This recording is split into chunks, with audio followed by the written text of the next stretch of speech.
good morning, Salibonani, Habari, who has a way of greeting us in your own language. That's outside the ones that I've just mentioned. From Senegal, Nangadef. Nangadef. You have another one, another language in Senegal. Kuba, please. Let's hear you and tell us what that means. Amici, which is thank you. That's how we greet each other. We say thank you. So you said thank you for just showing up. Yes. Okay, Anache. Iniche. Iniche, that's beautiful. Thank you. Salam. Meaning? Salam. Peace. Okay. Okay. Peace be with you. Okay, another language. Who has another language to greet us? In my language, in Kenya, I'm from the Luo tribe, and we say Oyaware. Yes. Oyaware. We come in peace. So it's good morning, it opens the day, and she wants to emphasize that yes, we come in peace. I'm from Uganda, and we say Wasuze Ocha Luganda, one of the languages. Okay, what does? Wasuze Ocha means, how did you sleep? Good morning. How did you sleep? What if I meet you towards the end of the day? Osibiotia. Osibiotia no sebo. So sebo is a man. Osibiotia no sebo. Okay, Yeah. which translates to? How has been your day? How has been your day? Okay, beautiful. Very similar to how we greet in my people's language. Yeah. Tell us what language that is. Which means good morning and welcome to Italy. What language? Amharic. Amharic. Memory. Makani, which means how are you? Salibonani. You say Salibonani, right? Yeah, so it's Makani, it's Shona, but on the street we say Dave. Let me introduce myself. I serve as the Programs Director for Trust Africa. My name is Chris Boba, and it is my honor this morning to simply open up the space by welcoming the person who is going to be our host for the day's program. When I was thinking about today's program and talking to the team, and they were telling us that we planned a program with 40 people in Addis-Ababa. What came to my mind was men landing on the moon and describing it as one small step for men, but one huge leap for mankind. And for us, when I see ourselves here and the significance of what brings us together today, which will of course be unpacked by the illustrious lineup of speakers, the program that we have for the day, I have the same sense of us collectively here making this one small step, but at the same time, this representing the potentiality of a significant leap for our sector, a significant leap for our communities, a significant leap for our movements, a significant leap for the Pan-African agenda, a significant leap for the feminist agenda, a significant leap indeed for humanity. So that's the significance with which I'm holding the program that we are just about to unleash today. And it is my singular honor to introduce to you a Pan-African sister, one of our very best. I think the language we use is to say an illustrious daughter of the continent. She is a strategic thinker. She even teaches strategic management. She's an advisor to All Africa Global Media. A lot of us know about allafrica.com. One of the best platforms you can go to get truthful news in this post-truth political economy or post-truth society. If you want truthful news, you go to allafrica.com. She's a strategic advisor for All Africa Global Media. She's also a lecturer at one of the best and leading business schools on the continent at GIBS. I was honored a few years ago to come through GIBS and speak at GIBS. So we know what you are doing there. And, I mean, it's a long resume. She is a serial entrepreneur. She cannot stop creating new enterprises, new companies, new businesses, new initiatives, even on the social side. So please, give a very big hand to Tedai through the program for the day. A big hand again, and over to you, my dear sister. It's an honor to have you with us today. Good morning, ladies and gentlemen, distinguished guests, the media. I hope all protocols are observed. I'd like to welcome you to the launch of the Pan-African and Feminist Philanthropies initiative. But before I introduce the first speakers for today, I always like to start from the root of things, with definitions, the simplest form of knowledge and of understanding. So, what is the definition of philanthropy? It is the desire to promote the welfare of others, expressed especially by generous donation of money for good causes. Money, this is our treasure. But time and our talent and other forms of altruism also count. What is feminism? There are three types. There's liberal, there's mainstream, there's radical. Right? Here we're talking more mainstream, I would say. The definition in the dictionaries is more or less an advocate for women's rights on the basis of equality of the sexes. Equal rights for all genders. And I say all, meaning they're not just two anymore, right? For all genders. Chimamanda Ngozi Adichie wrote a book-length essay, and it was called "We Should All Be Feminists." I believe that feminism and femininity actually complement each other. They're not mutually exclusive, as many do think. So, what is Chimamanda's definition of feminism? A feminist is a man or a woman who raises their hand and says, yes, we must do better. Imagine a world that is just. We must do better. We must fix it. Imagine a world where all people are happy and living together in their true selves. Today's launch is about co-leadership and advocacy for transformation, doing for others. But Nelson Mandela famously said, we must be mindful of how we help others. Anything done for us, without us, is actually against us. And this we should be mindful as we go forward. So we are gathered here to celebrate this incredibly important and really strongly ambitious initiative of self-determination, Africans for Africans. We will start with a session that speaks to the moment we are in now. I would like to introduce to you our first speaker, who is Dr. Ebrima Sal, the Executive Director of Trust Africa. Ebrima, could I ask you to come up to stage?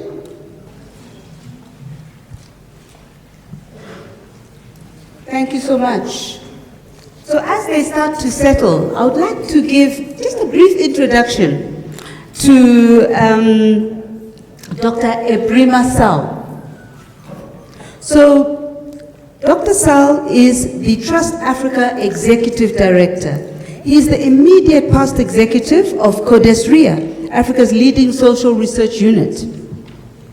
He is currently a senior research fellow of the Center of African Studies, Harvard University.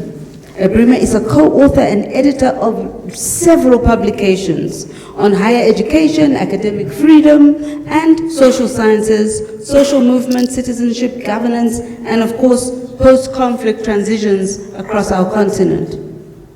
He is a founding member of the Global University for Sustainability. Welcome, Dr. Sal.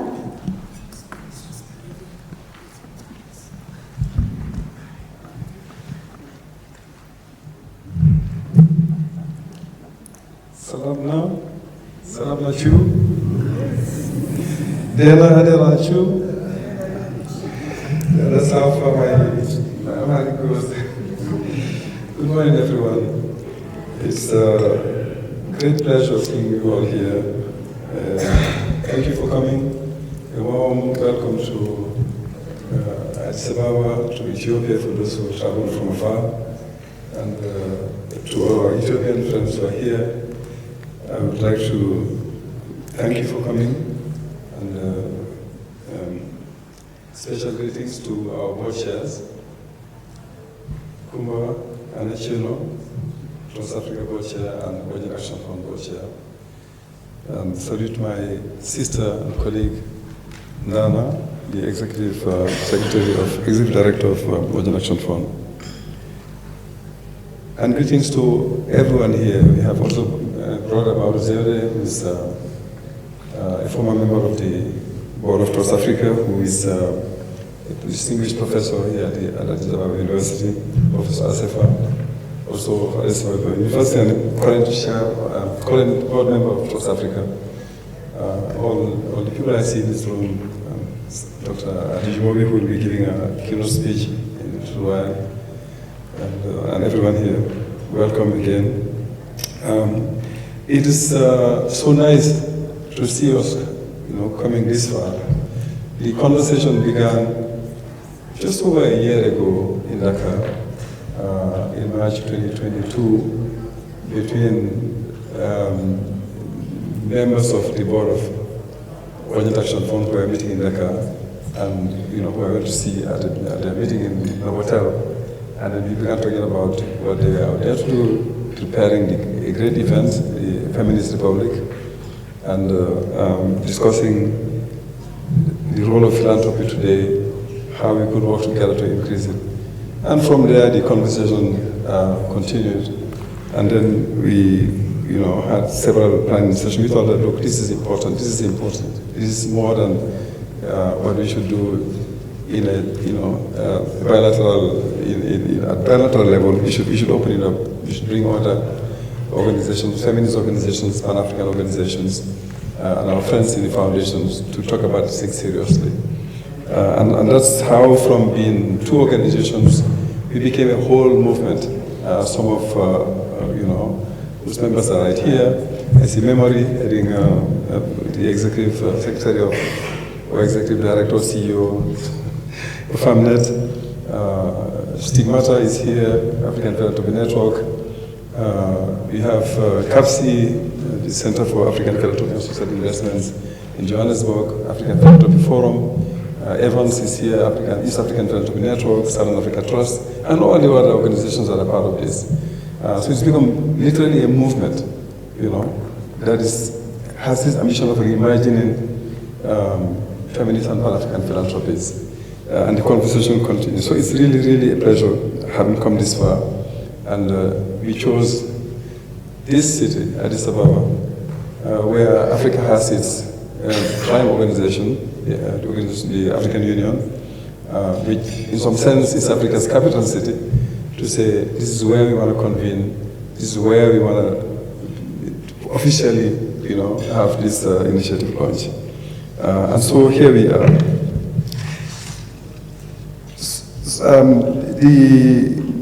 Maybe I should tell you a little bit about my own organization, Trust Africa. And actually, why is it called Trust Africa? It speaks to some of the issues that we are trying to address in the context of this initiative.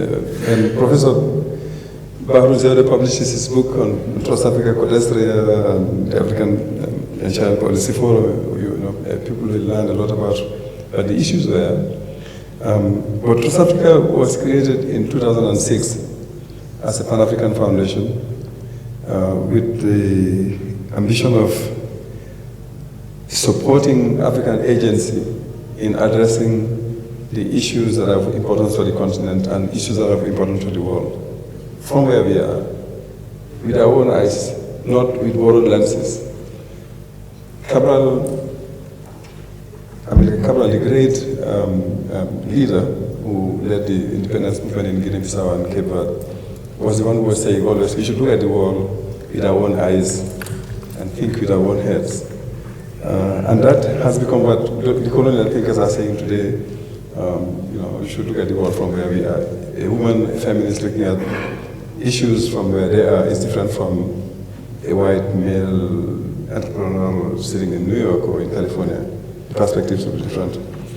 So these people thought that it is important to have this institution, a Pan-African institution, well grounded on the continent, that will be trying to address the issues that are of importance on the continent and enhancing African agency, African capacity to understand the sense-making is the starting point of the issues, and not depending on what people tell us what our problems are. And everybody thinks they know our problems better than we do.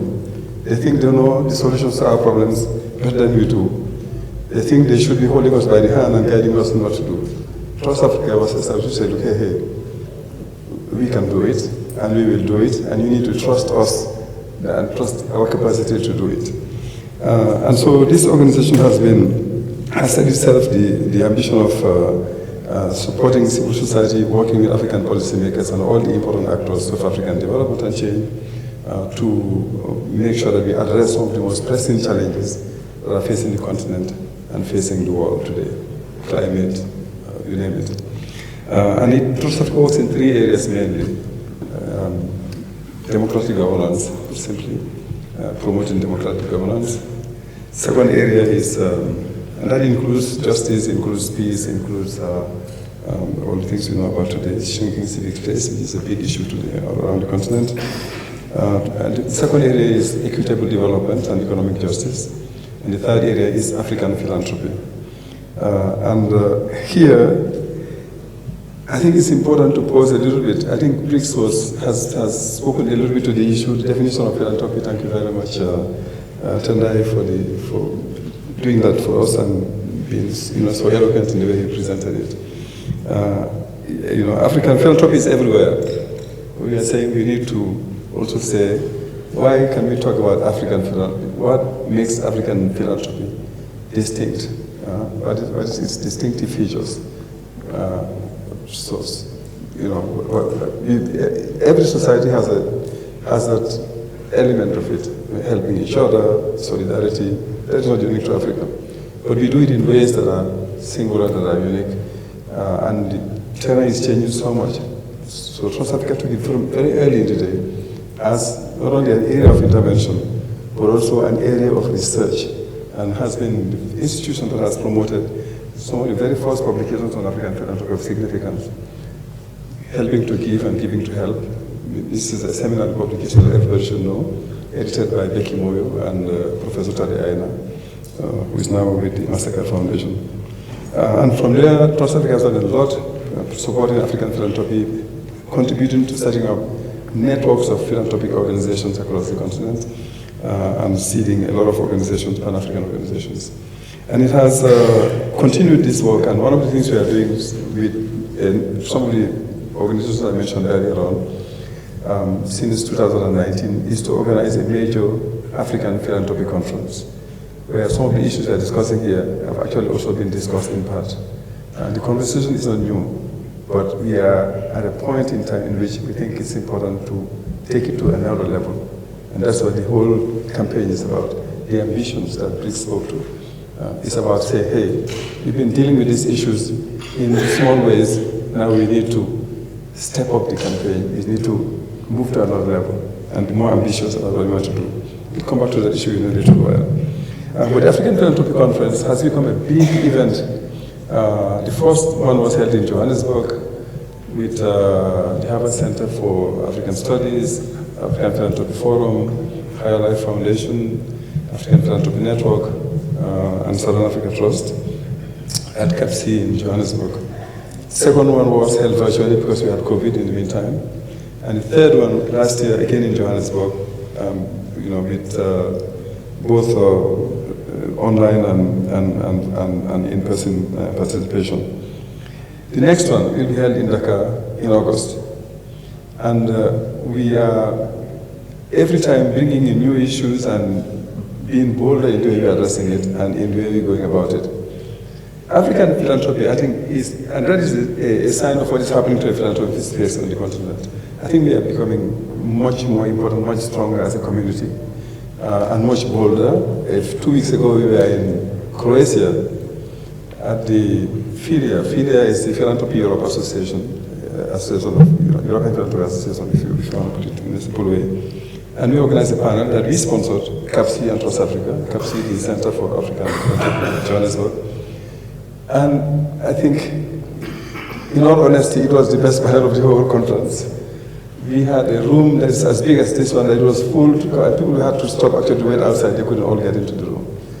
And a lot of people came to us saying, hey, we have never seen this level of confidence, coming from Africa in terms of what philanthropy is doing and discuss about it. So there is something happening here.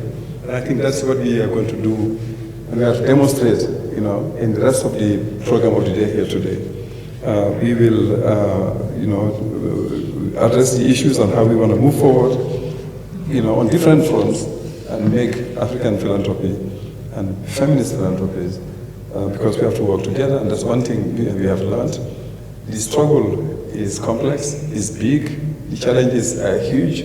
It is nothing that a single organization can address, not even a single country can aim to address in our continent. So Pan-Africanism is not a luxury, it's not a nice thing for us, our continent. It is a necessity. If anybody still thinks that you can find your way through this complex world today, by just being clever enough to have the good allies out there and you're leaving your brothers and sisters outside, you're making a big mistake. And I think that we have to begin with as a philanthropy community and with all the allies and its support system. Philanthropy is not in isolation. It's the research that is supporting it, it's the legal setup that is supporting it, policymakers that are supporting it, the business community that is working with it, so civil society, social movements that philanthropy is serving. So it's that whole community that we should bring together, and that's what this, I think this gathering will get us to do. I just maybe want to say a thing or two to end here, not to take too much time, and that is just to say thank you to again, all those who helped us come this far. I want to thank Swat and her team, Coda, who were extremely helpful in organizing, in securing places, in organizing invitations and in doing some of the logistics. And our team is here helping us practically in every kind of way. Thank you very much, Swat. I would like to thank Tenda again for your approach. You at very short notice. You demonstrated your commitment by saying, hey, I'll be there with you, and you are doing it, and you are leading us into this whole process. It's absolutely wonderful to have you. Thank everyone, the keynote speakers, Dr. Adejimobi. You can do this only to brothers and friends. Ask them to do a keynote speech at very short notice, and they do it. Said, thank you for accepting, and we're looking forward really to listening to you when you are, and to the great issues you're going to raise. Everybody else, the rapporteur, those who are funding us, our boards, I've mentioned them earlier on, and the coordinators of this whole thing at our own institutions is Stacey here and Briggs, who are leading the teams that have been working on this as we move towards this particular event. I think it's important just to mention them here. And then thank the different teams we have set up, the comms team, the programs team, Tendisai up there, and all those who are here, and those who are staying behind to do other things. And a special thanks to the media who have responded and who will be with us in the rest of the day for what we are going to do. Thank Nunu Kidani, who will be moderating a panel later today. Thank you very much also for coming on board, and all the panelists who will be joining us. And special thanks to Mishar and Rugetu, who have been the ones doing the running around all the time. You don't see them, you don't hear them, but without them, we wouldn't have gone this far. So let me just stop here and say welcome again to everyone, and thank you very much for being here. The conversation just begins. I would like to introduce my homegirl from Zimbabwe, Titi Beti. I'll give a short introduction to you. Titi is the head of partnerships and development at the Urgent Action Fund Africa. She's committed to promoting philanthropic models and ecosystems that embody values of equity, reciprocity, solidarity, and harmony, steeped in feminist praxis, which is really the core of the matter.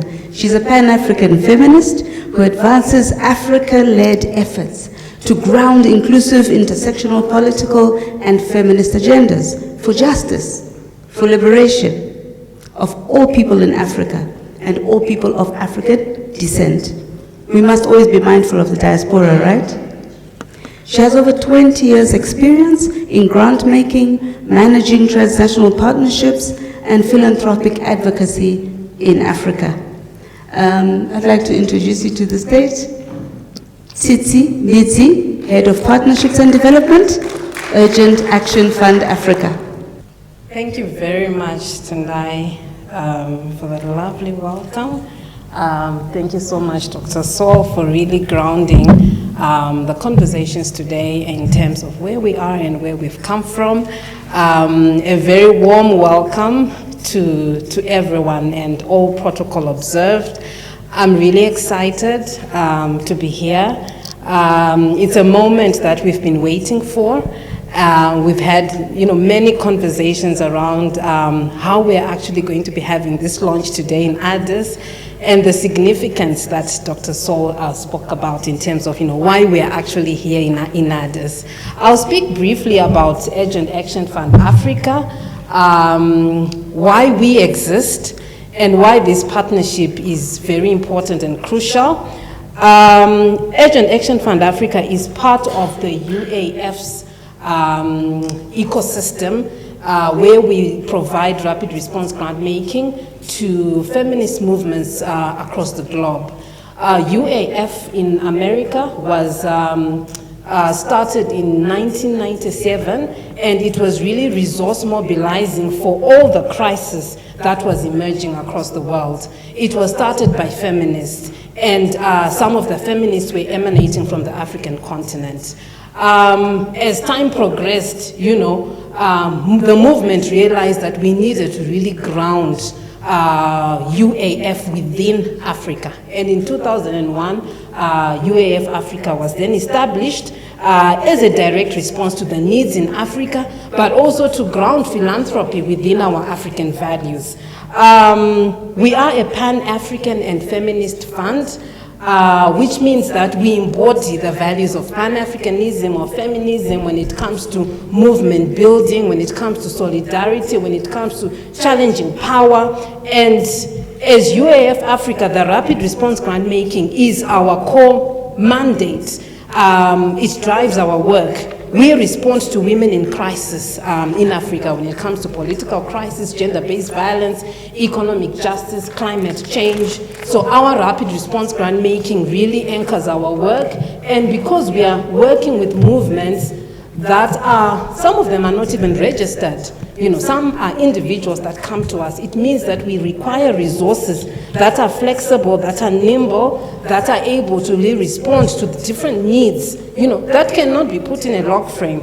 So our grants really provide safety and security, and they cater for the well-being of activists in their own right, but also as movements, and we center our activists. And as an entity, when we say we are Pan-African, what it means is that our staff members are, coming from more than 17 African countries. Our board members are also, coming out of, various African countries. We have more than 200 advisors that are rooted in different African countries. And within those contexts, they feed into the work that we do. They feed into informing us in terms of what are the conversations happening on the ground? Where is crisis happening? How do we respond? How do we shape our grant-making strategies so that we are really centering the needs and the demands that are coming from the ground? So for us, philanthropic advocacy and the agenda becomes very crucial. It becomes, very important.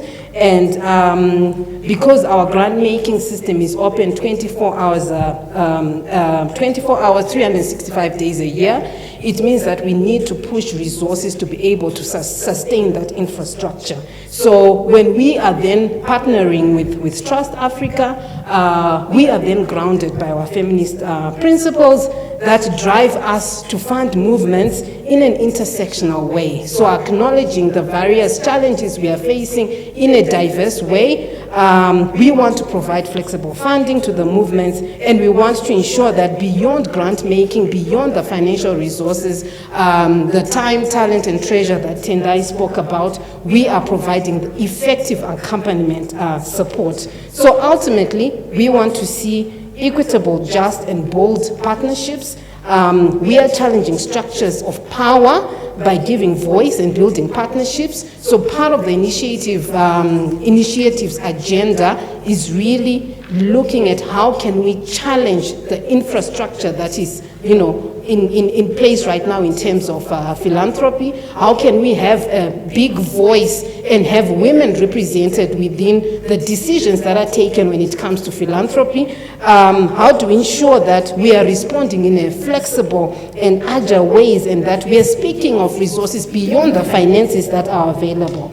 So we are very clear when it comes to our feminist philanthropic principles. Our values are clearly articulated, and what we love about this is that it is also anchored within Pan-African systems and values. And as we interrogate power, as we shift processes, as we become change agents, we know that we are grounded on a very sharp ideology of feminists that really is a political identity, and where we are challenging oppressive norms, systems, and power relations. So a lot of our advocacy and part of the work we are doing in this initiative is really challenging systems. We are looking at how we can ensure that there is change, and we recognize that as Africans, charity does begin at home. So we are responding to in various ways. But how do we ensure that we are the ones that are driving the change and the responses that are needed on the ground? So I'm quite, excited, especially, when Dr. Saul was speaking about the initiative and how it came into being, that we've actually brought together the two partners that are quite unique in the sense of how we are rooted in Pan-Africanism, but bringing in the feminist ideology, but also learning from activists, academias in this space, and seeing where are we missing the mark, and are we building a movement that is really active and vibrant and sharp, and that will really see Africa grow in a positive way, but that will also protect and ensure that vulnerable groups receive the support that we require. So I'm quite excited and happy to welcome you all to this launch, and also excited to have further conversations during tea breaks, plenaries, and as we then proceed through the day. Thank you very much, and thank you, Tendai, over to you. Swad Aiden Osman is the Executive Director for the Coalition for Dialogue on Africa, we all know, CODA. She is also the head of the Secretariat of the African Union High-Level Panel on Illicit Financial Flows from Africa. Prior to her current role, she led the Joint Secretariat Support Office for the African Union, African Development Bank, and the United Nations Economic Commission for Africa. Under her leadership, CODA fostered the work of the AFRICSIM, the African Union Commission, and the African Union Commission towards the establishment of the African Business Council. SWAD has more than 2 decades of varied senior titles within the United Nations system, Canadian government, and several private sector institutions, as well as many other important African initiatives such as African Climate Policy Center and the African Mineral Development Center, and many, many others. If we carry on talking about all your initiatives, we'll be here all day. So over to you. Yes, no, thank you very much. Thank you very much, Tsitsi and Brima, for extending an invitation to CODA to be part of this. We are part of a number of other initiatives together with Briggs and colleagues who are here. We formed a core group of a number of platforms that we have been creating and entertaining since 2016. I am Swad. I work for a platform that is, we call it an instrument of the African Union. We're becoming more and more African Union. We were created as an initiative of three Pan-African institutions, one of which Said actually represents, African Union, African Development Bank, and UNECA, and lately we had added Afrexim Bank. It's a platform for dialogues and debate, open, frank, inclusive dialogues and debate on matters as defined by the AU. Most of them are special issues that we wanted to be furthering, conversations that need input from stakeholders. So the aim of CODA is to make African Union more inclusive. The views of the civil society, academia, media come into the policy-making space in the intergovernmental organizations in a structured manner. We have 4 areas of focus, regional integration being the main thing that we do at the AU, of course. Our focus has been the AFCFTA. We've been organizing the CSO forums and so on. Domestic resource mobilization, that's what my sister was referring to. We serve as the secretariat of the high-level panel on illicit financial flows and a number of other platform consortiums and working groups. We have come up, Briggs can relate to it. The latest big push was the Common African Position on Asset Recovery and Return. That now is really yielding within 2 years. We have an initiative called Improving People's Life that we have launched because of the pandemic, and we're focusing on population health. We have been given a small land, 10 hectares near Abuja, to create a center of excellence and host African scientific researchers, because most of our research gets dumped in garbage bins because it doesn't yield the profit that a big pharma is looking for. So we're picking up on those things. And lastly, because of a brother of mine, whom I worked with for 10 years, who became the Prime Minister of Sudan, who was of course kicked out by the guys who are now fighting, we are generating another scheme of work in CODA where we try to capture the insights of the leadership, the good leadership of Africa, because we can't continue to say Africa doesn't have good leaders. We do have a leadership crisis, but with the systems to capture what they know and give them space doesn't exist. And so we have an initiative that is going to deal with governance and transition issues. One of the reasons also was the number of coups in very short period of time in West Africa. We keep saying that the youth are going to take the leadership. Well, here they are among them, but they're not accepted still in the rooms. I mean, at the end of the day, President Doumbia, President Goita, President Toure are presidents. They are the youth of Africa, whether they are in uniform or not. They're still the youth of Africa, and they took it by force. So what happens then?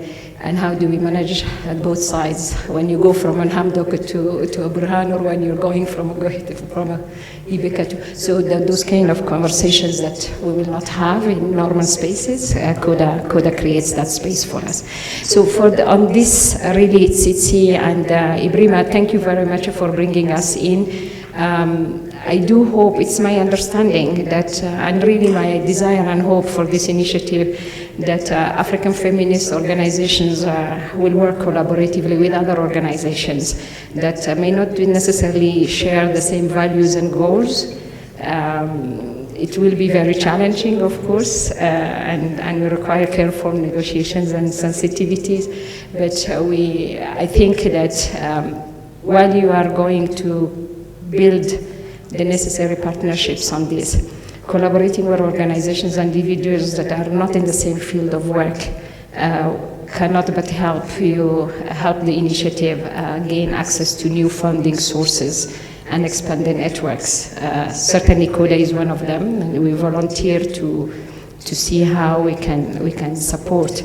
It's true that non-profit organizations have limited resources to allocate towards fundraising and marketing efforts, which makes it difficult to attract donors, major donors and corporate sponsors that can provide a significant financial support. We have just broken into that space as an organization.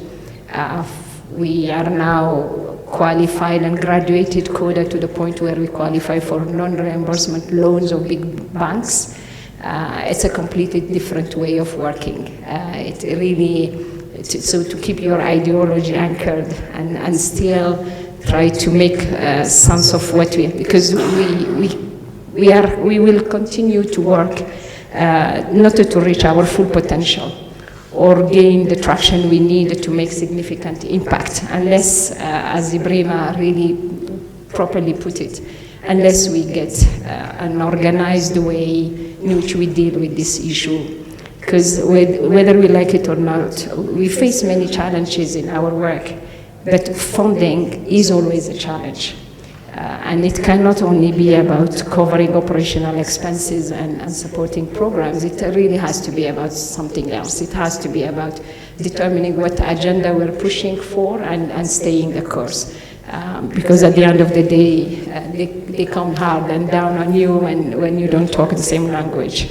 And that could be your own parent institutions that can do that. So we have to be very careful on how we really bring about what we call potential real social good, right? But to me, and I will conclude on this, you're launching a fund, but you have already done all the groundwork. You are launching a fund for which you already developed a clear and compelling message to convey the purpose and the impact of the initiative very effectively. You have already focusing on impact and outcomes, because that's what you are and what you do. You are able to provide evidence and data for an effectiveness of the initiative, and so I don't think you should have a problem increasing the chances of securing funding. The approach you're taking definitely will really help educate the potential funders. Those who already know you, because you are somehow a niche area of focus of work, but you must get on and educate far more than those that usually, and you reach out to those who are skeptical about whether you can really bring about this, what we need to see happening, and increase your resilience for funding. Because at the end of the day, this short-term funding that all of us get is what is really hampering this whole thing. And to unleash proper African initiatives, the way Ibrima is talking about and you, Titsi, are talking about is the only way. We cannot depend on limited sources of funding. We cannot continuously depend on short-term funding. We need those long-term investments to achieve the systemic change we want to see happening. So one-time investment cannot allow us to reach where we are. And we are in the same boat at the end of the day. CODA is really within these institutions, but what we really get out of it, other than being sometimes carried along with them, or maybe be positioned properly to engage them, you don't get much more than that. So at the end of the day, it's still on us to make it truly African space that where the diverse sources of funding are really tapped into. So we were grateful that they leave us still fully independently operationalized, so that we can tap into foundation, corporations, individuals even. I was talking about the 10 hectares of land we got near Abuja. We got it from one African, whom I met in a plane, in Ethiopian Airlines plane on my way back to Johannesburg. So I'm saying that there is potential on this continent, and there are many people who can do, and of course the more you make yourself known in a structured way and keep it, the better. But clearly CODA has been and will continue to support initiatives to address the kind of issues you're dealing with, And you can definitely count on we are a coalition, so you can join us or we join you, but in any way, CODA is there. And this initiative to me is already ticking all the boxes. It's another Pan-African moment, so really congratulations to both of you. Thank you very much.